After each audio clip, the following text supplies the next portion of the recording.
ॐ भद्रं कर्णेभिः शृणुयाम देवाः भद्रं पश्येमाक्षभिर्यजत्राः स्थिरैरङ्गैस्तुष्टुवागुंसस्तनूभिः व्यशेम देवहितं यदायुः स्वस्ति न इन्द्रो वृद्धश्रवाः स्वस्ति न पूषा विश्ववेदाः स्वस्ति नस्तार्क्ष्यो अरिष्टनेमिः स्वस्ति नो बृहस्पतिर्दधातु।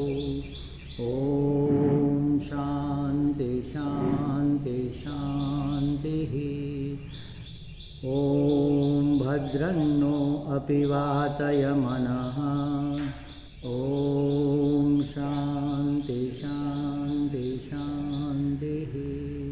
हरिः ॐ श्री गुरुभ्यो नमः। हरिः ॐ। तो कैवल्य की भूमिका में हम चर्चा कर रहे थे कि ज्ञान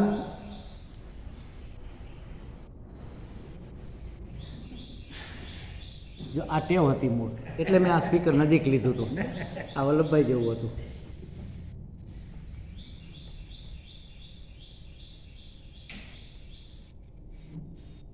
નથી આવ્યો હજી અહીંયા हाँ હવે આવ્યો બહુ લગી પહોંચતા। प्राप्ति दो प्रकार की होती है। एक तो जो अप्राप्त है उसकी प्राप्ति जो हमारे पास नहीं है, जैसे धन कम है तो कमाने के लिए कुछ करना पड़ेगा, पद नहीं है तो उसके लिए कुछ करना पड़ेगा, इलेक्शन लड़ेंगे या जो कुछ भी करेंगे। पैसा नहीं है, पद नहीं है, प्रतिष्ठा के लिए भी कुछ करेंगे, बड़े आदमी बनेंगे, कोई बड़ा ओहदा लेंगे। तो कहने का मतलब ये है कि जो प्राप्त नहीं है उसको प्राप्त करने के लिए हमें कुछ करना पड़ता है। और करना भी कैसे होता है? योग्य समय पर, योग्य स्थान पर, योग्य रीति से और योग्य प्रकार का कर्म करके हम उसकी प्राप्ति कर सकते हैं। हमें अगर समझो कि मैन्युफैक्चरिंग करना है फैक्ट्री में और किसानी का काम करेंगे खेत में तो होगा नहीं। तो योग्य कर्म चाहिए, योग्य स्थान चाहिए, योग्य समय चाहिए और योग्य तरीका, उसकी रीत भी योग्य तरीके से करेंगे तो जो अप्राप्त है उसकी प्राप्ति हो सकती है। लेकिन जो प्राप्त है उसकी प्राप्ति कैसे होगी? प्राप्तस्य प्राप्ति, अप्राप्तस्य प्राप्ति, दो प्रकार की प्राप्ति होती है। संसार व्यवहार सत्ता में हम जो कुछ भी करते हैं और जो कुछ भी प्राप्त करते हैं, गेन करते हैं, सब अप्राप्त की प्राप्ति है। उसके लिए कर्म जरूरी है, कर्म करने का तरीका भी ठीक होना चाहिए और उसके लिए सहायकों की भी जरूरत। जैसे कुम्हार है, घड़ा बनाना है तो उसको वो चाक, घूमने वाला पहिया वो चाहिए, उसको घुमाने के लिए डंडा चाहिए, उसको काटने के लिए डोरी चाहिए, जल चाहिए, ये सब उसके सहायक है। रॉ मटेरियल क्या है? भीगी हुई मिट्टी, वो चाहिए। और कुम्हार स्वयं अगर वो भी नहीं होगा तो हो नहीं सकता। तो सभी साधनों को ठीक से जोड़ने के, उसका योग होने के बाद अप्राप्त की प्राप्ति होती है। लेकिन प्राप्तस्य प्राप्ति उसको कहते हैं कि जो नित्य प्राप्त है, सदा प्राप्त है ही, लेकिन अज्ञान के कारण, भ्रम के कारण हम भूल गए हैं कि हमें यह प्राप्त है। तो उसकी प्राप्ति सिर्फ विद्या से, ज्ञान से हो सकती है। तो कहते हैं अप्राप्तस्य प्राप्ति कर्मणा, प्राप्तस्य प्राप्ति विद्यया या ज्ञानेन, ज्ञान से होती है। विद्या तो उपासना को भी कहते हैं, इसलिए यहाँ विद्या माने ब्रह्म विद्या। तो जो प्राप्त ही है, जो वर्तमान है, विद्यमान है हमारे अंदर, विद्यमान है लेकिन अभी तक दिख नहीं रहा है, उसको वर्तमान करने के लिए सिर्फ ज्ञान की जरूरत है। उसके लिए कुछ करना नहीं है। लेकिन हम क्या करते हैं? हमें तो आदत है कुछ करने की, कुछ किए बगैर रह नहीं सकते, इसलिए परमात्मा प्राप्ति का भी हम प्रयत्न करते हैं। तो प्रयत्न नहीं करना ऐसा नहीं है, लेकिन प्रयत्न से साध्य नहीं है यह वस्तु। ये प्रयत्न से नहीं होगा, पुरुषार्थ से नहीं होगा। उसके लिए और भी कुछ चाहिए। क्या चाहिए? ग्रेस, जिसको हम कहते हैं, परमात्मा का अनुग्रह चाहिए। और कल शाम को हमने देखा कि परमात्मा की कृपा के बगैर कुछ हो नहीं सकता। परमात्मा की कृपा किसी भी सद्गुरु को द्वार बनाकर हमारे पास आती है। तो सद्गुरु के बगैर परमात्मा की कृपा हमें मिलेगी नहीं। सद्गुरु मिले तो उसकी भी कृपा चाहिए ना, तभी तो वो हमारे गुरु बनेंगे। तो सद्गुरु की कृपा चाहिए। सद्गुरु की कृपा मिलेगी कैसे? सेवया परिप्रश्नेन, गीता जी में जैसे कहा कि उसकी सेवा करो, शुश्रूषा करो और फिर प्रश्न करो कि महाराज जी इस बात को समझना है तो हम क्या करें, तो वो समझाएंगे। तो उसकी सेवा से गुरु कृपा होती है, गुरु कृपा से ईश्वर कृपा होती है, ईश्वर कृपा से हमें परमात्मा प्राप्ति होती है। लेकिन पुरुषार्थ जरूरी है। पुरुषार्थ नहीं करेंगे तो सीधी सीधी कृपा बहुत ज़्यादा काम नहीं कर रही है। लेकिन हम देखते हैं कि कई संसार में ऐसे लोग भी हैं जिसको भगवान की कृपा से ही प्राप्ति हो गई। तो इसको कैसे समझे? कई ऐसे भक्त, जैसे समझो कि रमण महर्षि है, उसने कुछ नहीं किया, वो जाकर बैठ गए गुफा में। न तो उसका कोई गुरु भी नहीं था, किसी को गुरु भी नहीं बनाया था, और उसको ज्ञान हो गया। कैसे हुआ? ये रेयरेस्ट रेयर केस, ऐसा कहते हैं ना, ऐसा केस बहुत कम होते हैं लेकिन होते हैं। इसका मतलब यही है कि पूर्व के जन्मों में उसने बहुत कुछ किया है, सिर्फ इतना सा बाकी रह गया और आयुष्य समाप्त हुआ। तो फिर अगले जन्म में उसको ऐसा परिवार मिलेगा जहाँ से वह मुक्त हो सके। तो उसके माता पिता नहीं थे, चाचा के घर पे रहते थे और पढ़ने में ज़्यादा इंटरेस्ट नहीं था। कोई इंग्लिश का ग्रामर उसको लिखना था, उसको पसंद नहीं है। वो अकेले कमरे में बैठे थे ऊपर के रूम में, तो पुस्तक ऐसे उठाकर फेंका, नहीं करना है मुझे ग्रामर, ऐसा। तो उसी वक्त उसका बड़ा भाई वहाँ आया। उसने कहा अगर तुम्हें पढ़ना नहीं है, साधु ही बनना है, तो घर पर क्यों पड़ा हुआ है, जंगल में जा। क्योंकि चाचा और चाची के ऊपर खर्चा क्यों बढ़ा रहा है। 5 रुपया फी थी उसकी स्कूल की उस समय, या नहीं 2-3 रुपये फीस थी, और 2-3 रुपये का कुछ सामान लेना था। 5 रुपये दिए थे उसने, उसको चाची ने। तो वो 5 रुपये लेकर चिट्ठी लिख कर चला गया कि मैं जा रहा हूँ, मुझे कोई ढूंढ रहे, आना नहीं। तो उसमें से रेलवे का टिकट लिया, जहाँ तक गया वहाँ से फिर चलता हुआ पहुँच गया अरुणाचल। अरुणाचल पर्वत का नाम है और माना जाता है कि वो शिव जी का स्वरूप है।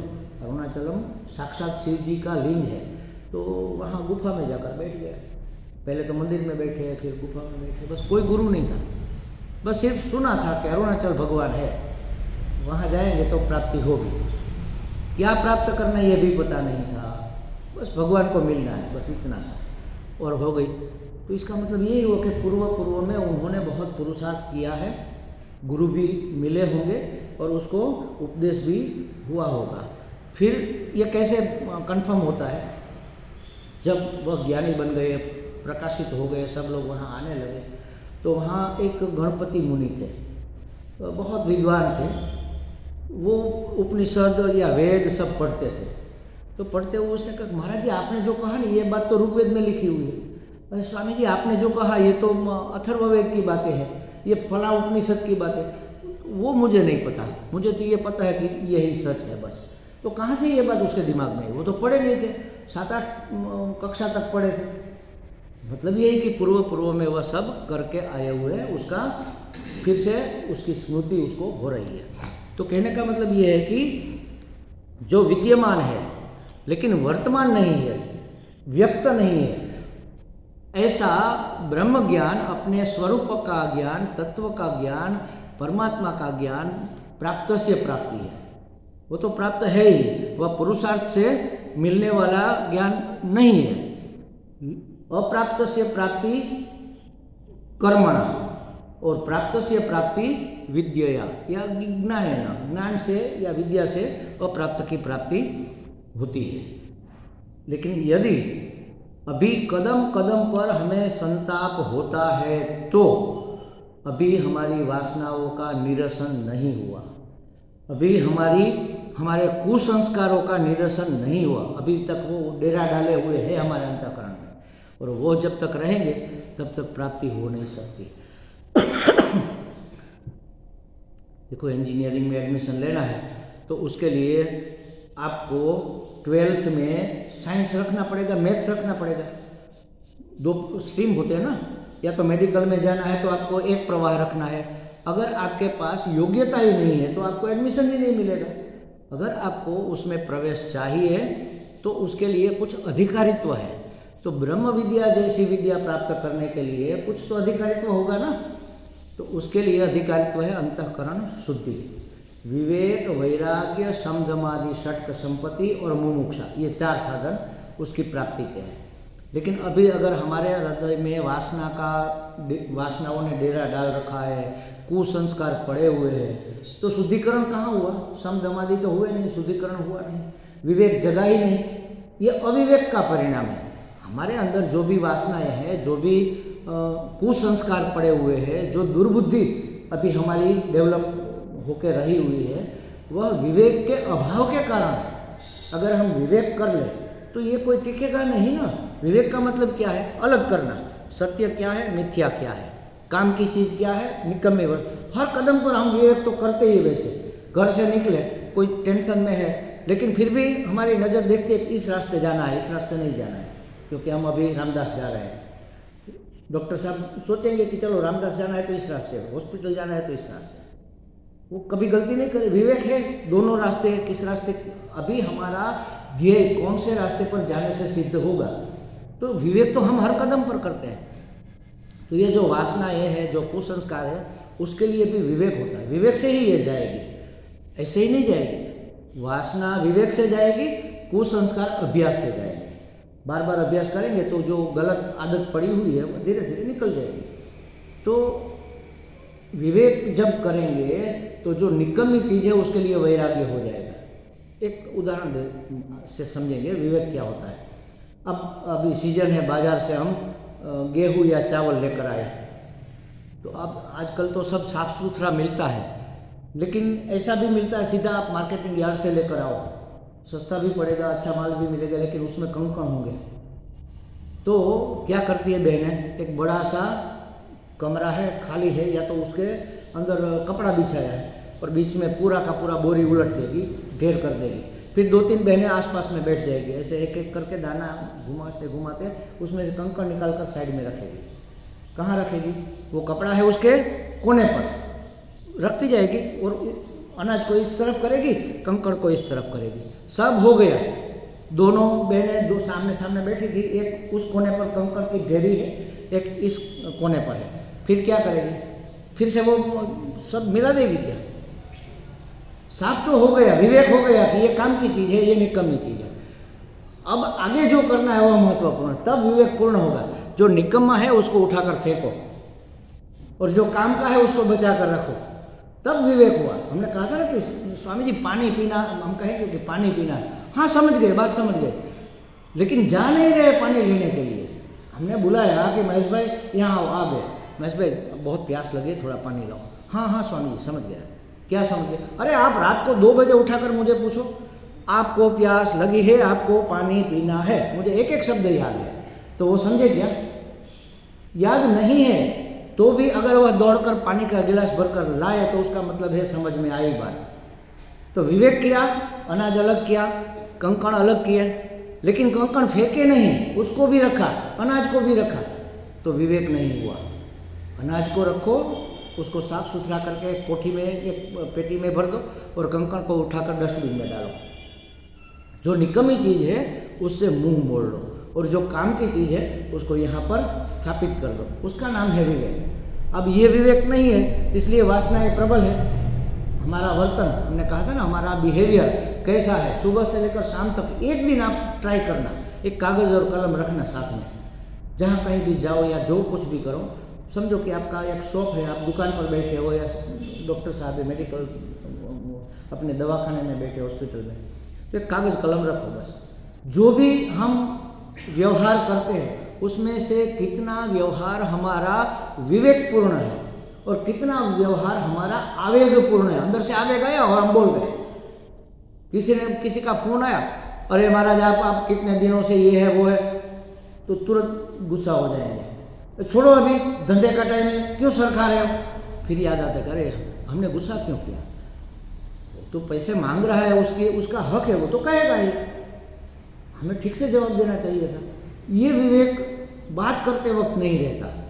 क्यों भूल गए? अंदर वासनाएं भरी पड़ी है, इसलिए आवेगात्मक वर्तन हो जाता है, विवेकात्मक नहीं होता।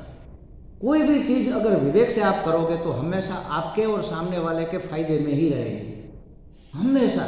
लेकिन हम वासना से ग्रस्त है, कुसंस्कारों से भरे। तो विवेक और वैराग्य, अभ्यास और वैराग्य, अभ्यास है न तो कौनते वैराग्य न च गृह्यते, ऐसा भगवान ने कहा। ये दो चीज़ें अगर अभ्यास करेंगे, कुसंस्कार धीरे धीरे धीरे निकल जाएंगे। एक दिन में सुबह नहीं हो जाए, एक ऐसे स्विच ऑन किया और प्रकाश हो गया, ऐसा एक ज्ञान नहीं होता। कोई लोग कहते हैं कि हमारे गुरुजी को एक क्षण में ज्ञान हो गया, वहाँ बैठे थे और ज्ञान हो गया। कोई कहते हैं कि महावीर को भिक्षा लेकर भोजन करने बैठे थे उकड़ू आसन में, जैसे हम गाय दोहने के लिए बैठते हैं ना, वैसे उकड़ू आसन में बैठे थे और उसको ज्ञान हो गया। ओशो को कहते हैं कि वो कई पेड़ पर चढ़कर बैठे थे और उसको ज्ञान हो गया। वो जो दादा भगवान सूरत के स्टेशन पर बैठे थे उसको ज्ञान हो गया। तो मैंने ये नहीं कहता कि नहीं होता, लेकिन ये पूर्व का किया हुआ है। हम पूर्व का करके नहीं आए, हमें तो अभी करना है। तो हमारा ज्ञान कैसे होगा? जैसे दूज का चांद, अमावस्या थी, एकम का चांद तो दिखता ही नहीं, दूज का चांद हुआ थोड़ा, फिर तीज, फिर चतुर्थी, फिर पंचमी, फिर सप्तमी, फिर अष्टमी। अष्टमी हुई तो आधा आधा दिखने लगा। तो धीरे धीरे जैसे चांद बढ़ता बढ़ता पूर्णिमा को पूरा खिल जाता है, उसी तरह हमारा ज्ञान, जितना ज्ञान हुआ उतना प्रकाश हो जाएगा, उतनी शांति जीवन में आ जाएगी। थोड़ा बहुत हुआ थोड़ी शांति आएगी, थोड़ा और ज़्यादा हुआ थोड़ी और शांति आएगी, थोड़ा और ज़्यादा हुआ थोड़ा और संतोष आएगा। तो सुख, शांति, संतोष, जिसे हम अपनी भाषा में निरांत कहते हैं, वो अपने आप हमें महसूस होने लगेगी। ये ज्ञान तो अत्यंत कार्यकारी है, अमोघ औषधि है। डॉक्टर साहब की दवा शायद काम करे चाहे ना करे, क्योंकि वो तो फैक्ट्री में बनती है, खुद ने नहीं काम करे, ये काम जरूर करती है। एक एक शब्द कोई निरर्थक नहीं जाता। अध्यात्म का एक एक शब्द हमारे कान में गया है, अभी अंदर बहुत विकार भरे पड़े हैं, इसलिए इफेक्ट दिख नहीं रही है, असर तो करता है। वो हथौड़ा पड़ा पत्थर के ऊपर, 1 बार 2 बार 3 बार 100 बार में पत्थर टूटा, तो 100वें बार में जब हथौड़ा पड़ा तभी टूटा नहीं, पहले घाव से ही वो टूटना शुरू हो गया था। दूध से ही प्रकाश होना शुरू हो गया। पंचमी, सप्तमी, अष्टमी, नवमी, एकादशी, द्वादशी, फिर पूर्णिमा हो गई। अब कुछ अंधेरा बचा नहीं। तो ये ज्ञान की पूर्ण स्थिति है। तो ये प्राप्त से प्राप्ति है, इसके लिए हमें कुछ करना नहीं है, सिर्फ कृपा चाहिए। और कृपा के लिए यहाँ क्या करते हैं, गुरु और शिष्य दोनों, जब देखो हमारा सामर्थ्य कम पड़ जाए ना कुछ करने के लिए, तब हमें प्रार्थना करनी चाहिए। प्रार्थना कृपा को इन्वोक करती है, उसका आवाहन करती है, भगवान की, गुरु की प्रार्थना करते हैं। गुरु जी जब हमारे घर पर आते हैं तो हम उसके वंदन करते हैं, उसके चरण स्पर्श करते हैं, या तो पाद पूजा करते हैं, स्तोत्र गान करते हैं, प्रार्थना करते हैं। तो इससे क्या है, उसके अंदर करुणा का आविर्भाव होता है, उसकी कृपा हमें मिलती है। पानी चाहिए तो नल तो खोलना पड़ेगा ना, टैपिंग कहते हैं इसको। टैपिंग किए बगैर पानी मिलेगा कैसे? भरा पड़ा है ऊपर, टैंक पूरा भरा पड़ा है, लेकिन टैपिंग तो करो। आप दिया जलाओगे, बत्ती करोगे, आरती करोगे, नल की तो पानी दे दो भाई, पानी थोड़ा आएगा, करना पड़ेगा ना। तो ये जो प्रार्थना है, इतना सा करना है बस, और कुछ करना। प्रार्थना से करुणा का इन्वोक, वो अंदर आवाहन होगा, तो करुणा की हमें प्राप्ति होगी। ईश्वर की कृपा चाहिए तो गुरु को पकड़ो, गुरु की कृपा चाहिए तो सेवा को पकड़ो, सेवा शुश्रूषा और सत्संग। मुख्य बात तो सत्संग है। सत्संग से ही देखो, किसी ने हमें पूछा था एक बार, स्वामी जी गुरु की प्रसन्नता प्राप्त करने के लिए क्या करना चाहिए? मैंने कहा सेवा तो करनी चाहिए, ये तो प्रसन्नता प्राप्त करने का पहला कदम है, लेकिन वह जो उपदेश दे रहे हैं उसका अनुसरण करो। अगर मैंने कोई एक नियम दिया कि अगर आपको ये करना है तो आप ऐसा नियम पालन करो तो आपका उद्धार होगा, और कोई करने लग जाए और मुझे पता चले कि वो तो करने लग गए, तो कितनी खुशी होती है, बहुत खुशी होती है। लास्ट टाइम मैंने जब कहा था कि गीता जी तो अद्भुत ग्रंथ है, सब उसमें भरा पड़ा है, और कुछ न करो, सिर्फ गीता जी कर लो, आपका उद्धार हो जाएगा, आपको मन की शांति मिल जाएगी, आपको संतुष्टि हो जाएगी, परम की प्राप्ति तक हो जाएगी। तो उसके लिए गीता जी के एक एक श्लोक को समझना चाहिए, ऐसे उसका अध्ययन करना चाहिए, हो सके तो उसको कंठस्थ करना चाहिए। अब राधा बहन को देख लो, इतनी बिजी महिला 19-20 लोगों का संचालन घर पर करती है, 1 मिनट का टाइम नहीं उसके पास। उसका फ़ोन आया था मुझे कि स्वामी जी 10वां अध्याय मैंने कर लिया, 12वां अध्याय मेरा हो गया, 15वां हो गया, 3 अध्याय हो गए, अब आगे क्या करो आप बताओ। तो मैंने पूरा लिस्ट बना कर दिया कि हर एक अध्याय में से ये श्लोक है ना वो महत्वपूर्ण है। जैसे 12वें में अंतिम 8 श्लोक वो सब भक्ति के लिए अत्यंत उपयोगी है। उसी तरह 15वें अध्याय में 5वां श्लोक वो पंच आराधना, 5 प्रकार की साधना है। जैसे साधन पंचक है ना स्वामी जी का, वो शंकराचार्य जी का, उसी तरह ये भी साधन पंचक है। इसमें 5 बातें कही, इसकी साधना करो आपको प्राप्ति हो जाएगी। तो ऐसे महत्वपूर्ण श्लोक का पूरा लिस्ट बनाकर मैंने व्हाट्सएप में भेजा, तो वो करने लगे। तो कितनी खुशी होती है, कोई करता है तो कितनी, यही प्रसन्नता प्राप्त करने का सबसे श्रेष्ठ उपाय, गुरु के उपदेश का अनुसरण करो, यही उपाय है। तब उसकी कृपा होगी, और उसकी कृपा परमात्मा की ही कृपा है।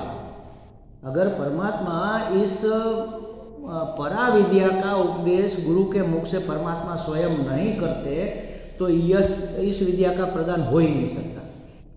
ये लौकिक विद्या तो है नहीं, पारमार्थिक विद्या है। अगर गुरु अपनी बुद्धि से उपदेश करेगा नहीं होगा। जब गुरु शास्त्र पढ़ता है और उपदेश करने बैठता है तब उसके मुख से परमात्मा का प्रसारण होता है। इसीलिए इस विद्या की प्राप्ति की जा सकती है, प्रदान किया जा सकता है। वरना ये कोई स्थूल चीज थोड़ी, ये लो हमने आपको दिया, ऐसे दी नहीं जाती, ली नहीं जाती। कई लोग सुनते हैं ना, बहुत लोग सुनते हैं, सबको नहीं प्राप्ति होती, अधिकारित्व नहीं है। कई वक्ता भी लाखों की मेदनी, तो जो शुद्ध अंतःकरण से बोलेगा वह शुद्ध अंतःकरण तक जाएगा। अगर वहाँ शुद्ध नहीं है तो भी नहीं होगा, यहाँ शुद्ध नहीं है तो भी नहीं होगा। मेरे मन में कुछ और है और मैं बात कुछ और कर रहा हूँ। जैसे आजकल टीवी में जो लोग आते हैं ना, सब कहते हैं ये करो वो करो, फिर दान की बात आती है तो बड़ी बड़ी प्रशंसा करें, दान तो करना ही चाहिए, आपको करना है तो टीवी में नीचे जो लाइन चल रही है उस अकाउंट में आप डालो, 1 ईंट का दान करो, 1 गज जमीन का दान करो। ये बात मन में कुछ और है और हो रही है बात कुछ और। इसलिए फिर भी भोले भाले लोग बेचारे आ जाते हैं उसके जपेटे में। कितने कितने आश्रम, 4-4 आश्रम, करोड़ों की जमीन, 10-10 गाड़ियाँ। क्या जो त्यागी पुरुष है उसको क्या इसकी जरूरत है यार? मुझे तो ये बात समझ में ही नहीं आती। मुझे तो जब मैंने संन्यास लिया बहुत आग्रह किया था, स्वामी जी एक छोटा सा आश्रम बने। मैंने कहा माफ़ करो महाराज, मुझे नया संसार फिर से शुरू नहीं करना है, यहाँ से बड़ी मुश्किल से बच के निकले हैं। फिर आपने यार 2 बेटे हैं तो आप 200 शिष्य बनाओगे, क्या फर्क पड़ा? कहाँ पर त्याग हुआ? एक बंगला है, आप 10 आश्रम बनाओगे, 4 आश्रम बनाओगे, हरिद्वार में 1 आश्रम, 1 नर्मदा किनारे आश्रम, 1 गुजरात में आश्रम, 1 साउथ में आश्रम, क्या करोगे इसका? एक भी ऐसा नहीं गई। संन्यास का मतलब क्या है? 3 ऐसनाएं निकल जाए।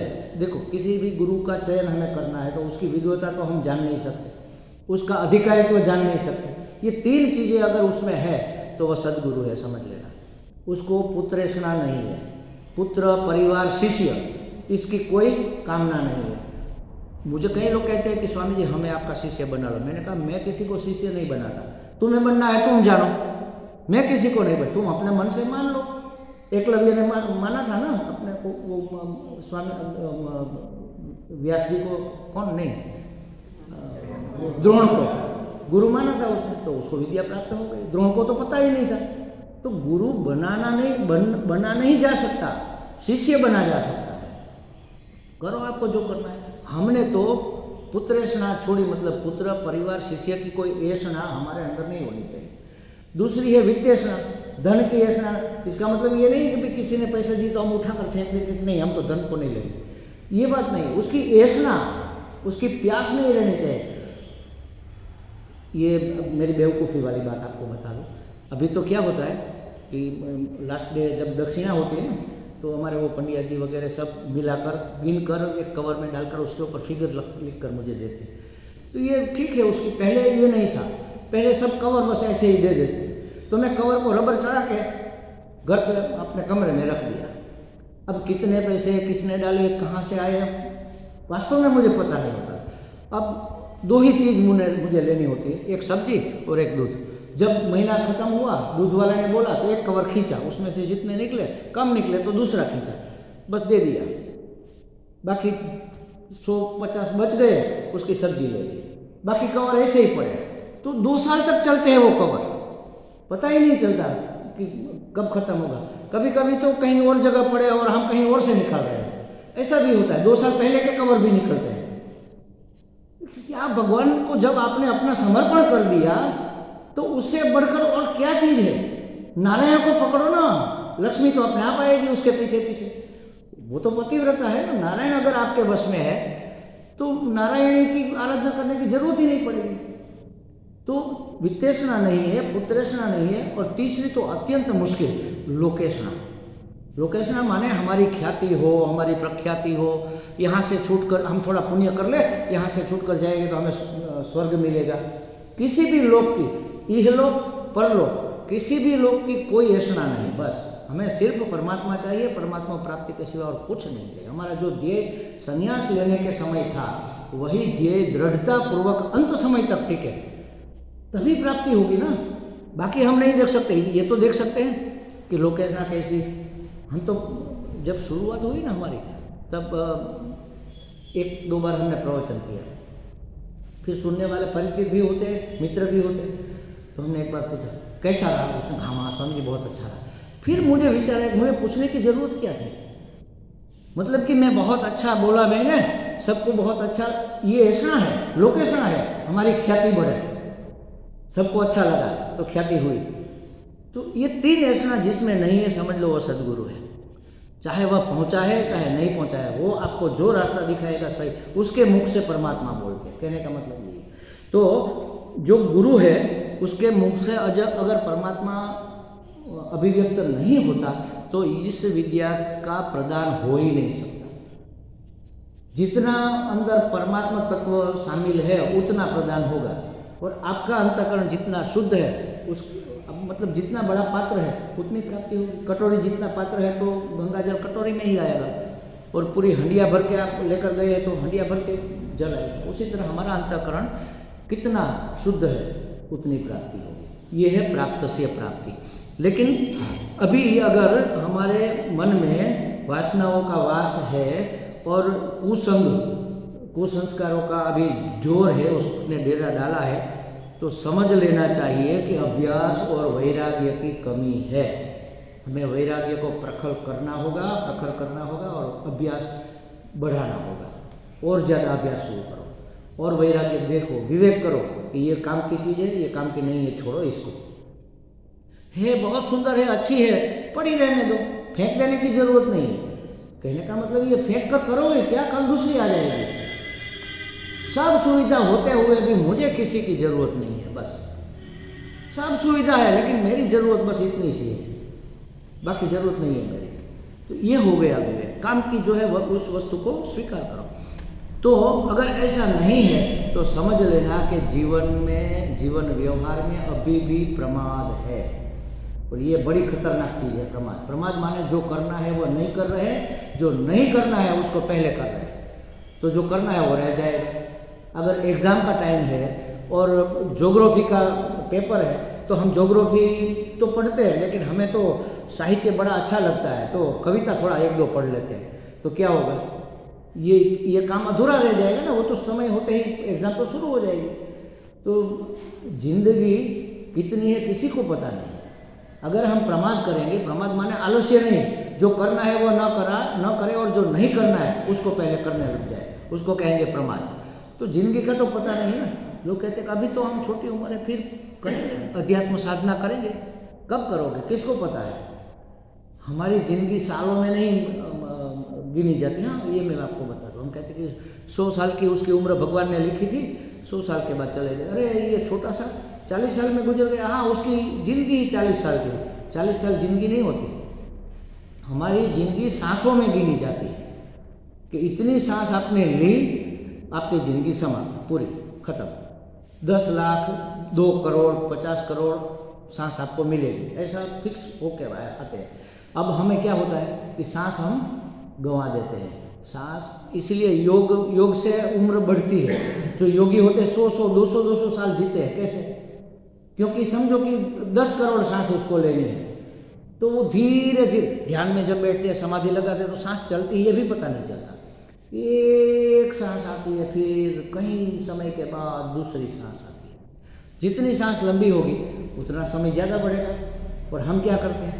माँ बाप फाकी खाते हैं, क्रोध करते हैं। अब आप क्रोध करके देखो, सांस फूल जाएगी, फटाफट चलने लगेगी। काम व्याप्त होगा, सांस फूलने लगेगी, फटाफट ऐसे चलने लगेगी। जब गुस्सा आता है तो अब धुआं हो जाते हैं। 1 सेकंड में 10 सांस लेनी, जो 10 सेकंड में 1 लेनी थी, तो आयुष्य कम हो गया कि नहीं? इतना सांसों के हिसाब से चलता है। सांसों का क्या भरोसा, वो है ना भजन, उसका कोई भरोसा नहीं कब खत्म हो जाए।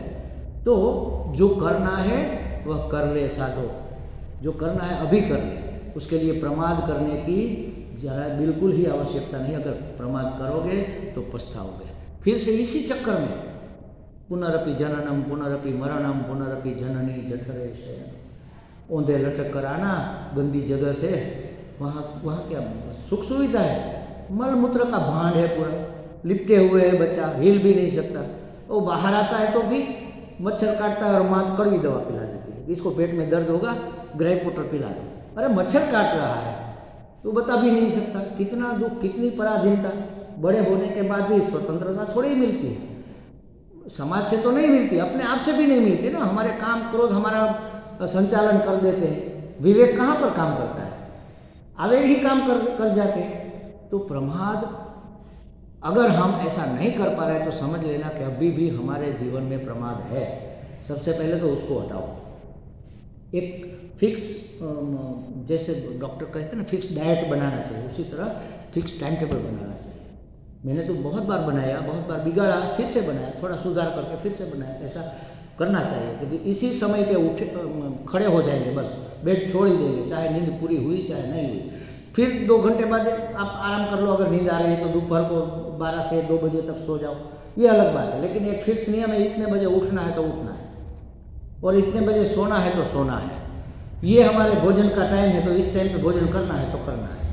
भूख लग ही जाएगी अगर आप टाइम फिक्स रखोगे तो सब हो जाएगा। टाइम फिक्स रखना और परमात्मा को कंटिन्यू याद करना। वो तो भूल जाता है, याद नहीं रहता, तो क्या करें?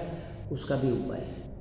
मैंने किया था लास्ट बार, आपको कहा भी था कि आप अब तो मोबाइल की सुविधा है, मोबाइल में आप टाइमिंग सेट कर लो। हर 1 घंटे, मैं तो 1.5 घंटा करता हूँ अभी, हर 1.5 घंटे के बाद आपका मोबाइल बजे, तब क्या करना? आप स्कूटर लेकर जा रहे हैं, अब यहाँ पहुँचे, आप इधर से आ रहे हैं, इधर जाना है, यहाँ पहुँचे और रिंग बजी तो पता चल गया कि 1.5 घंटा हो गया। वहीं पर स्कूटर रख दो, आँख बंद कर दो, 1 मिनट के लिए परमात्मामय हो जाओ बस। फिर आगे, फिर 1.5 घंटा।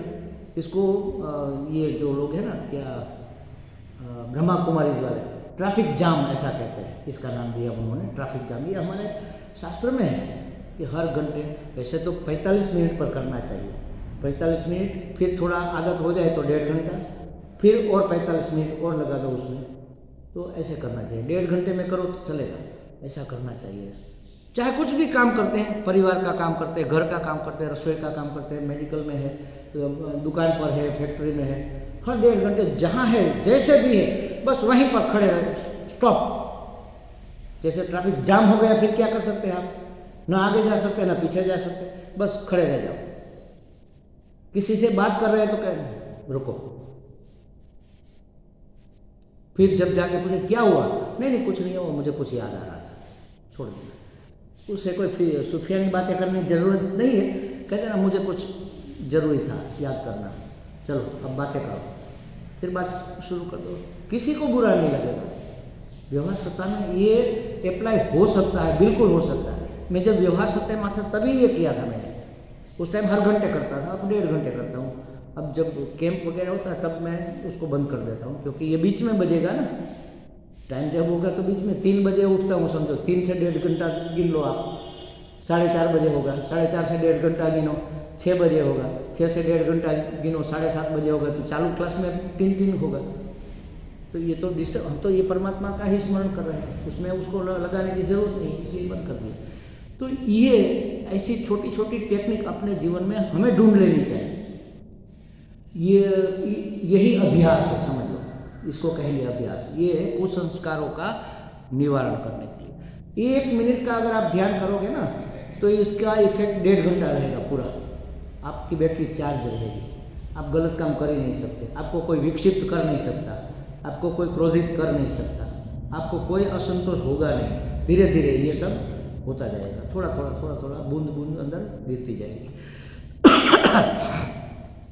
तो इसका अर्थ ये नहीं है कि प्रयत्न नहीं करना है, प्रयत्न तो करना है, अभ्यास तो करना है, लेकिन ये याद रखना है कि अपने प्रयत्न से ये होने वाला नहीं। तो प्रयत्न करना है और प्रार्थना भी करनी है, तो प्रार्थना ही पहला प्रयत्न बने हमारा, प्रार्थना ही हमारा प्रयत्न बने, और प्रयत्न प्रार्थना पूर्वक हो हमारा प्रयत्न। हे भगवान, हम ये करने जा रहे हैं, आप हमें सहायता करना, बस। इसीलिए हमारे इस उपनिषद विद्या में, ब्रह्म विद्या की प्राप्ति में जब हम शुरू करते हैं तो गुरु शिष्य दोनों मंगलाचरण करते हैं या तो शांति पाठ करते हैं। भद्रं करने भी सुनयाम, हमने जब पहले पढ़ा ना, वो शांति पाठ है, ये प्रार्थना है। हे भगवान, हमारे ऊपर कृपा करो, हम जिस विद्या के लिए प्रयत्नशील है वो हमें प्राप्त हो जाए, हमारा अंतःकरण तब तक शांत रहे, कोई विक्षेप न होने पाए। अंदर से तो विक्षेप होता ही है, जैसे कमर में दर्द होने लगा, जैसे मन कहीं चंचल हो गया, किसी और विचार में चला, ये सब आध्यात्मिक अशांति है। फिर आदि भौतिक अशांति होती है, ये जो हम अभी वो सफाई कर रहे थे ना भाई, अब ये अकेली है, अगर 2 होते जोर जोर से बातें करते, उसको कहाँ पता है कि अंदर सत्संग चल रहा है, तो उसकी बातें हमें डिस्टर्ब करेंगे। कोई निकलेगा एकदम हीरो, साइलेंसर निकाल कर ब्रर करता हो, तो 2 मिनट तक कुछ सुनाई नहीं देगा, या तो ट्रैक्टर या खटारा ऐसा निकलेगा आवाज़ करता हो, डिस्टर्ब हो जाएगा, या तो मच्छर आकर हमें काट लेगा, तो ऐसे वहाँ ध्यान चला जाएगा। इतने में तो कितनी बातें निकल जाती है। ये कथा नहीं है, समझ लो, ये आत्मकथा है। रामायण की कथा होती ना, तो अगर हमें नींद भी आ जाती है, जागते तब भी राम वन में ही होते, कहीं चले नहीं गए होते। लेकिन इसमें तो एक क्षण प्रमाद हो गया तो एकदम महत्वपूर्ण चीज छूट गई, और छूट भी जाती है। हम यहाँ वीडियो डालते हैं ना, इसमें आप देखना, घर पर जाकर सुनना, आपको पता चल गया, अरे ये बात हुई थी, हमें कैसे याद नहीं रहा। कई चीजें आपको ऐसी मिलेगी, अरे ये बात कब हो गई, हमारा ध्यान कहाँ था, हम तो सुन रहे थे। कम से कम 35-40% ऐसी बातें होगी जो आपने नहीं सुनी, सुनते हुए भी नहीं सुनी। देखो हमारा मन कैसा काम कर रहा है। तो इसीलिए प्रार्थना जरूरी है, भगवान हमें आध्यात्मिक, या आध्यात्मिक विक्षेप है, आदि भौतिक जो आसपास के वातावरण से आते हैं उसका भी निवारण करो।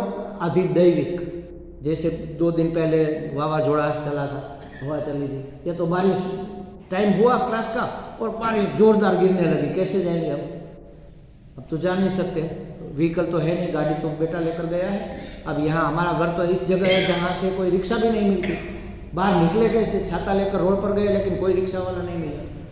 10-15 मिनट तक प्रयत्न किया लेकिन जाने का कोई जुगाड़ नहीं हुआ। तो ये आदि दैविक विक्षेप है। हे भगवान, हमारे जीवन में ये तीनों प्रकार के विक्षेप न आए और हम ये कर सकें, इसलिए प्रार्थना पूर्वक हमारा प्रयत्न चलना चाहिए। इसमें सबसे भयंकर चीज अगर कोई है तो हमारा अहंकार, ये आगे आता है। अहंकार हमें झुकने नहीं देता, स्वीकार नहीं करता। स्वामी जी तो कहते हैं, उसको क्या पता, हमें पता है, ये अहंकार है। हमें पता है ना स्वामी जी को क्या लेना देना, वो तो सन्यासी है, हम संसार में रहते, हमें पता है हमें क्या करना चाहिए। मतलब ये क्या करेगा, निश्चय नहीं होगा, तात्पर्य निश्चय नहीं होगा तो श्रवण हुआ ही नहीं, श्रवण सार्थक नहीं हुआ। श्रवण सार्थक कब माना जाएगा, जब श्रवण जो किया है उसका अर्थ हमें पकड़ में आए, और पकड़ में आए तो वो हमारे जीवन में भी आएगा। जैसे हमने कहा पानी लाओ, तो हाँ महाराज समझ गए, पानी आपको पानी चाहिए, समझ गए, तो समझ में नहीं आया, इसका मतलब ये श्रवण सार्थक नहीं हुआ। श्रवण के दरमियान तात्पर्य निश्चय हो जाए कि परम की प्राप्ति के सिवा हमारा और कोई लक्ष्य नहीं है, और परम की प्राप्ति प्राप्तस्य प्राप्ति है, अप्राप्तस्य प्राप्ति नहीं है। हमारे पुरुषार्थ से कुछ नहीं होगा, कृपा से होगा, लेकिन कृपा के लिए पुरुषार्थ करना, मतलब प्रार्थना पूर्वक पुरुषार्थ हमें करना होगा। ये बातें बिल्कुल स्पष्ट हो जाए और घर जाकर हम उसके ऊपर थोड़ा थोड़ा चलना शुरू कर दें तो समझना कि तात्पर्य निश्चय हुआ। श्रवण सार्थक हो। अभी तो श्रवण भी नहीं हुआ, और अगर सार्थक हो जाए तो परोक्ष ज्ञान हो जाता है। अब देखो, ये शब्द आपने कई बार सुने होंगे। 3 प्रकार का ज्ञान होता है। एक तो प्रत्यक्ष ज्ञान, अक्ष माने इंद्रिया, उसमें मुख्य हमारी आंख है, इसलिए आंख के सामने, ऐसा कहते हैं, अक्ष के सामने माने आंख के सामने या इंद्रियों के सामने। प्रत्यक्ष हमारे सामने ही, हमारे देखते ही, हमारे अनुभव करते ही जो बातें हमें पता चलती है उसको प्रत्यक्ष ज्ञान कहते हैं। जैसे अभी धूप आ रही है, प्रत्यक्ष है, दिख रहा है, यहाँ तक धूप आ रही है, सूर्य उदय हो गया है, लाइट चली गई थी, अब आ गई, हमें दिख रहा है। गर्मी नहीं है, ठंडी हवा चल रही है, हमें स्पर्श हो रहा है। इतने में अगर कोई फूल की खुशबू आए तो हाँ, खुशबू आ रही है, घ्राण से हमें पता, ये प्रत्यक्ष ज्ञान है। खुशबू का ज्ञान होना, धूप का ज्ञान होना, प्रकाश का ज्ञान होना, ये सब प्रत्यक्ष ज्ञान है। कुछ चखेंगे तो अरे ये तो थोड़ा ज़्यादा खट्टा हो गया, थोड़ा इसमें इमली ज़्यादा पड़ गई, आप थोड़ा गुड़ डाल दो। दाल बनाते बहने तो उसमें इमली और गुड़ डालते हैं ना, अरे इमली ज़्यादा हो गई मम्मी, थोड़ा बहुत खट्टी हो गई, अच्छा ऐसा करो थोड़ा गुड़ और डाल दो। अरे तीखी हो गई, बहुत तीखा हो गया, तो ये कर लो। उपाय होते हैं उसके। तो ये कैसे पता चला? ये प्रत्यक्ष ज्ञान है। दूसरा है परोक्ष ज्ञान। परोक्ष माने हमारे सामने नहीं है। जैसे समझो मैं ऋषिकेश में हमारा जो आश्रम है, दयानंद आश्रम, उसका वर्णन आपके सामने करूँ कि ऐसा आश्रम है, इतना लंबा, इतना चौड़ा, ऐसे ऐसे वृक्ष है, ऐसे ऐसे कमरे हैं, ऐसा साफ सुथरा रहता है, दोनों किनारों पर ये गमले लगे होते हैं पेड़ पौधों के, और बाहर जैसे दरवाजे के बाहर निकलो सीधा गंगा घाट, इतनी महान गंगा बह रही है, सामने बड़ा हिमालय हरा भरा, उसमें से झरने बह रहे हैं, और इस तरफ हमारी ओर 25 फुट का वो वॉकिंग ट्रैक बनाया हुआ है, लोग घूम रहे हैं, फिर रहे हैं। तो तादृशी हो गया है ना। इस वर्णन से हमें पता चला कि ये प्रत्यक्ष भी नहीं है, ये परोक्ष है। परोक्ष का हमें ज्ञान हुआ, या तो हमने देखा है और हम कहें दयानंद आश्रम, तो हमारे दिमाग में तुरंत आ जाएगा। पहले प्रत्यक्ष था, अब परोक्ष ज्ञान भी हो रहा है। तो एक है प्रत्यक्ष, एक है परोक्ष ज्ञान। तीसरा जो हमारे लिए महत्वपूर्ण है इस विद्या में, अपरोक्ष। वो प्रत्यक्ष अनुभूति हुई, परोक्ष अनुभूति हुई, यहाँ पर जो होगी वह अपरोक्ष अनुभूति। अपरोक्ष माने दूसरा जब तक होगा तब तक परोक्ष होगा, दूसरा जब तक होगा तब तक प्रत्यक्ष आंख के सामने, लेकिन अंदर ही होगा तो फिर अपरोक्ष। परोक्ष भी नहीं है, प्रत्यक्ष तो नहीं है, परोक्ष भी नहीं है, अपरोक्ष। मुझे अगर समझो कि आप इस कमरे में स्वामी जी है और आप खटखटाते हैं, मिलना है, तो हम पूछेंगे कौन? तो महेश भाई कहेंगे मैं हूँ स्वामी जी। मैं कौन? फिर वो अपना परिचय देंगे कि मैं साधक हूँ, मैं महेश भाई हूँ, मैं जो भी हूँ। पहले तो मैं, तो जैसे मैंने पूछा कि कौन, तो वो गए क्या कमलेश भाई को पूछने के लिए, भाई मैं कौन हूँ बताओ, मैं स्वामी जी को बता दूँ। किसी को पूछने की जरूरत नहीं है ना, नाम तो सेकेंडरी है। पहले तो मैं का, मैं माने आत्मा, मैं हूँ मतलब कि आत्मा हूँ, आत्मा तत्व मैं हूँ। तो मैं हूँ या नहीं हूँ ये पूछने की जरूरत नहीं होती। चाहे अंधेरा हो, चाहे काली रात हो, आप गहन निद्रा में हो, कोई उठाकर पूछेगा कौन? मैं, तुरंत। ये कैसा ज्ञान है? अपरोक्ष। मैं का ज्ञान सदा ही अपरोक्ष ही होता है। उसके लिए किसी को पूछने की, जानने की जरूरत नहीं होती कि ठहरो जरा, मैं जरा पूछ कर आता हूँ कि मैं कौन हूँ। ये हमारे जो विशेषताएं है उसके लिए शायद हमें पूछना पड़ेगा कि भाई पहले तो मैं यहाँ सुपरवाइजर था, सुना है कि कुछ पद में परिवर्तन किया गया है, तो अब मेरा पद क्या है, अब मैं क्या हूँ भाई, सुपरवाइजर हूँ या सामान्य कर्मचारी हूँ? तो कि नहीं, आप तो वाइस मैनेजर हो गए, अब सुपरवाइजर से डेप्यूटी मैनेजर आप हो गए, तो आज से अब मैं डेप्यूटी मैनेजर। पूछना पड़ेगा ना जब चेंज होता है तो। आज बॉस ने कह दिया कि भाई कल से सबकी ट्रांसफ़र होगी, सबको अलग अलग ड्यूटी दी जाएगी, किसी को बढ़ती दी जाएगी, किसी को पायरी उतार किया जाएगा, तो सब ऐसे कांपते, मन में डर रहता है कि क्या होगा क्या होगा क्या होगा। जाने के बाद पूछना पड़ेगा, बताओ अब हम कहाँ बैठे? तो कहा नहीं, आप तो मैनेजर हो गए, जाओ मैनेजर की चैम्बर में आप बैठो। तो ये प्रत्यक्ष नहीं है, लेकिन मैं कौन ये जानने के लिए किसी को पूछने की जरूरत नहीं। लेकिन मैं के बारे में हमें इतने भ्रम पाल रखे, जो मैं नहीं है उसको मैं मान रखा है। मन, बुद्धि, चित्त, अहंकार, उसमें सबसे ज़्यादा अहंकार को मैं मान रखा है।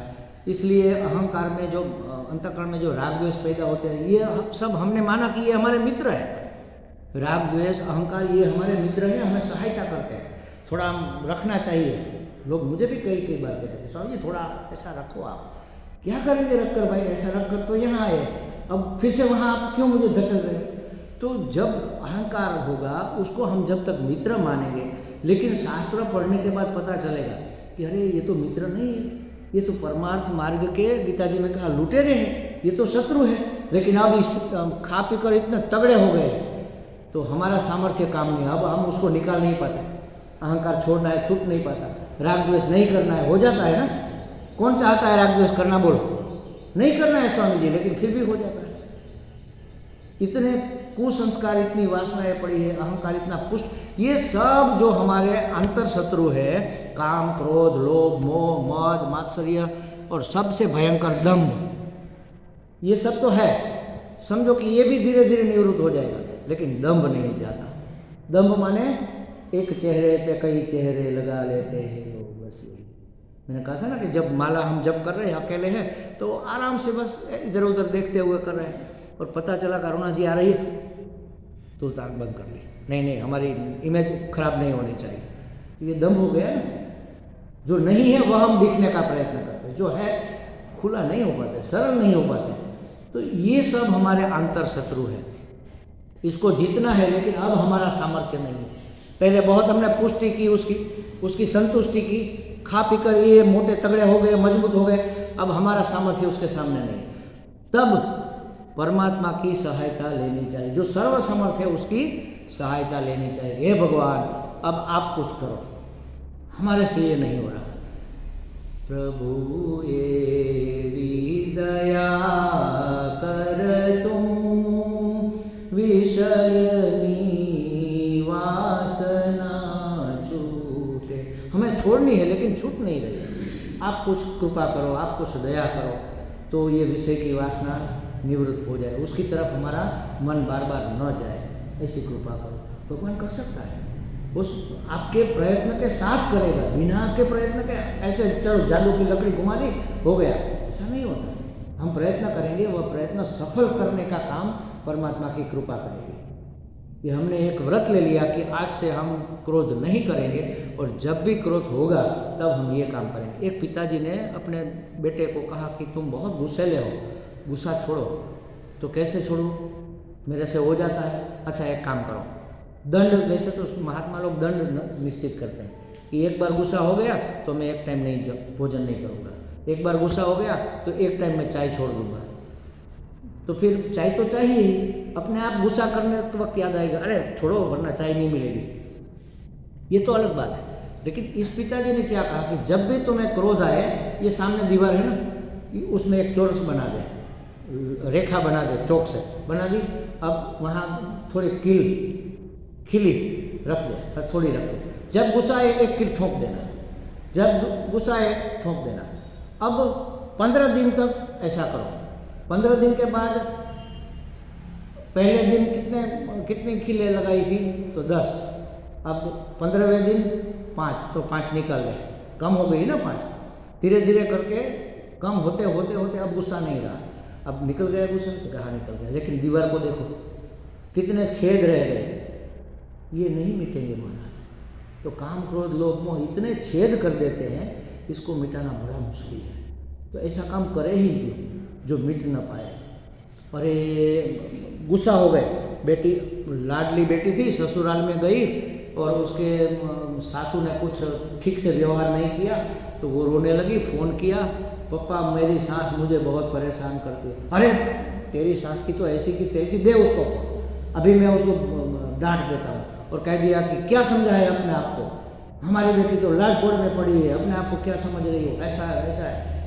मैं ले जाऊँगा अपनी बेटी को, बेटी तू आ जा घर पर। वो तो आ गई। अब 1 दिन 2 दिन 3 दिन 5 दिन वो लोग लेने ही नहीं आए। अब अफसोस होने लगा कि अरे ऐसे बात हमें नहीं करनी थी, लेकिन हमसे हो गया। फिर फ़ोन किया वैवाहिक को कि महाराज हमसे गलती हो गई, हमें माफ़ कर दो, हम तो बेटी वाले हैं, हमें गुस्सा नहीं करना चाहिए था, लेकिन हमें गलती नहीं करना चाहिए था तो क्यों किया, छेद तो रह गया ना। ये रही मन धागा प्रेम का, मत तोड़ो चटकाए, तूटे तो जुड़े नहीं, जुड़े तो गांठ पड़ी जाए। रेशमनी दोरी होय ने ए खेंचीने तमे जो तोड़ी नाखो रेशमनो तार तो ए पाछो हंधाय नहीं, हांधो तो गांठ थई जाय। ए गांठ तो रही ज जाय, आ दीवालमां छेद तो रही ज जाय। आ बधी वस्तुओ करवा जेवी तो नथी ज। अत्यार सुधी भले अज्ञानने कारणे आपणे जे करता ए करता, ए छेद क्यां पड़े छे? दीवालमां नहीं, अहींया पड़े छे, आपणा हृदयमां एनो घाव पड़े। अने एटले ए बधुं काणावाळुं पात्र थई जाय ने एमां पछी आ ज्ञाननुं जળ टकतुं नथी। चाळणी थई गई, एमां पाणी भरो तो रे, ए छेदमांथी નીકળી જાય। આપણું જ્ઞાન જીવનમાં આચરણમાં ઉતરતું નથી, કારણ કે કેટલા બધા છેદ છે। અરે છેદ કે અત્યારે તો હજી તો કામ ક્રોધ જ છે, હજી તો કામ ક્રોધ લોભ મોહ અહંકાર એ બધુંય છે, ક્યાંય જતું નથી। ધીમે ધીમે પ્રયત્ન કરીશું તો જશે, એની મેળાય નહીં જાય। આપણે પ્રયત્ન કરવાનો, પણ કેવો પ્રયત્ન કરવાનો? પ્રાર્થનાપૂર્વકનો પ્રયત્ન। પૂર્વક એટલે શું ખબર છે? આપણે આ શબ્દ સાંભળ્યો છે, प्रार्थनापूर्वक। पूर्वक माने पहला प्रार्थना पछी प्रयत्न। पूर्व, जो पूर्व में की जाए उसको कहेंगे पूर्वक। प्रार्थना पूर्वक हमारा प्रयत्न होना चाहिए। यहाँ भी ऋषि प्रार्थना करते हैं, गुरु शिष्य दोनों प्रार्थना करते हैं। क्यों? दोनों की क्या जरूरत है? शिष्य को विद्या ग्रहण हो जाए इसके लिए प्रार्थना करनी चाहिए। ये अपरा विद्या है, इसको ग्रहण करने का हमारा सामर्थ्य नहीं है, क्योंकि इतना अंतःकरण शुद्ध नहीं हुआ। तो हे भगवान, इसका ग्रहण हो जाए ऐसे हमारे पर कृपा करो। और गुरु इसलिए प्रार्थना करता है, गुरु तो संपूर्ण सात्विक है, लेकिन व्यवहार सत्ता के लिए थोड़ा बहुत उन्होंने रजस भी पाल रखा है, क्योंकि जीवन तो जीना है, व्यवहार तो करना है, थोड़ा बहुत तो रजस होगा। तो प्रार्थना करते वक्त थोड़ा जो रजस था उसको भी निवारण कर देता है। अत्यंत शुद्ध अंतःकरण से फिर वह उपदेश करता है, तभी ब्रह्म विद्या का प्रदान किया जा सकता है। अत्यंत शुद्ध अंतःकरण हो गया तो परमात्मा उसके मुंह से बोलते हैं, उसके द्वारा, उसको द्वार बनाकर परमात्मा इस विद्या का शिष्य को प्रदान करता है। तो इस विद्या का ठीक से प्रदान हो सके, कोई बायस न रह जाए, हमारे राग द्वेष उसमें हिडनली अंदर न रह जाए, बिल्कुल निस्वार्थ भाव से जो कहे जो करे निस्वार्थ भाव से कहे, किसी को उपकार करने के लिए, किसी का उद्धार करने के लिए कहे। इसलिए गुरु को भी प्रार्थना करनी चाहिए और शिष्य को भी करनी चाहिए, क्योंकि उसको तो करनी है, सामर्थ्य तो है ही नहीं, अधिकारित्व तो बिल्कुल ही नहीं है। भगवान कृपा करेंगे तभी होगा। तो कृपा पूर्वक प्रार्थना पूर्वक प्रयत्न करना है, इसलिए यह प्रार्थना की जाती है। आज मैं आपको जरा इसका पाठ करा देता हूँ, एक बार पाठ कर लेते हैं, कल से इसको जरा समझेंगे। और मैंने कहा मैं जब दूसरी बार आऊँगा, अभी तो एक यही पूरा होगा मान मुश्किल से, ये महाराज बहुत ढीले है, बहुत लंबा लंबा चलता है। ये शांति मंत्र का विवरण हो जाएगा, पहला मंत्र शायद शुरू होगा, शायद नहीं होगा, लेकिन अगली बार जब मैं आऊँगा तो ये जो कैवल्य उपनिषद है उसकी पुस्तकें मेरे पास 10-15 पड़ी हुई है, मैं लेकर आऊँगा। बस इतने तो 15 लोग तो बहुत है, इससे ज़्यादा तो हमारा ऑडियंस है नहीं, तो सबको ये मैं दे दूँगा। तो इसको पहले हम पाठ करते हैं शांति मंत्र का, फिर इसको इसके शब्दार्थ को समझेंगे। एक एक पद को मैं अलग करके बोलता हूँ, आप उसको दोहराएंगे। ओम भद्रं कर्णेभिः शृणुयाम देवाः। ओम भद्रं कर्णेभिः शृणुयाम देवाः। भद्रं पश्येमाक्षभिर्यजत्राः। भद्रं पश्येमाक्षभिर्यजत्राः। स्थिरैरङ्गैः तुष्टुवागुंसस्तनूभिः। स्थिरैरङ्गैः सुष्टुवागुं, जब वो है ना चंद्र बिंदी और नीचे ऐसा था, उसको गुम ऐसा बोलते हैं, म भी बोल सकते हैं, ज़्यादातर म बोल देते हैं। स्थिरैरङ्गैः तुष्टुवाम ऐसा बोल दो तो चलेगा, लेकिन गुम ऐसा बोलना चाहिए, वास्तविक उसका उच्चारण यही है। स्थिरैरङ्गैः तुष्टुवागुंसस्तनूभिः। स्थिरैरङ्गैः तुष्टुवागुंसस्तनूभिः। व्यशेम देवहितं यदायुः। व्यशेम देवहितं यदायुः। स्वस्ति न इन्द्रो वृद्धश्रवाः। स्वस्ति न इन्द्रो वृद्धश्रवाः। स्वस्ति नः पूषा विश्ववेदाः। स्वस्ति नः पूषा विश्ववेदाः। स्वस्ति नस्तार्क्ष्यो अरिष्टनेमिः। स्वस्ति नस्तार्क्ष्यो स्वस्ति नो बृहस्पतिर्दधातु स्वस्ति नो बृहस्पतिर्दधातु। ओम शांति शांति शांति। शांति शांति शांति। इसको हम कल समझेंगे। 3 प्रकार की शांति की यहाँ मांग की है। आध्यात्मिक शांति, आध्यात्मिक जो विक्षेप आते हैं हमारे शरीर में, जो सुनने नहीं देते, समझने नहीं देता, उसको निवारण करो। आदि भौतिक आसपास के वातावरण में से जो विक्षेप होता है, हे भगवान उसको अभी वहाँ ठहरा दो, हमें विक्षेप न करे। और आदि दैविक, अत्यंत ताप गिरने लगा, अत्यंत बारिश होने लगी, तो इसको भी अभी रोक रखो। हमें अध्यात्म का चिंतन करना है, ऐसी प्रार्थना है।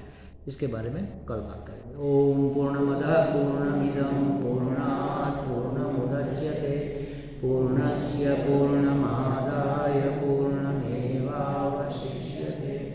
ओम शांति शांति शांति। हरि ओम। श्री गुरुभ्यो नमः। हरि ओम।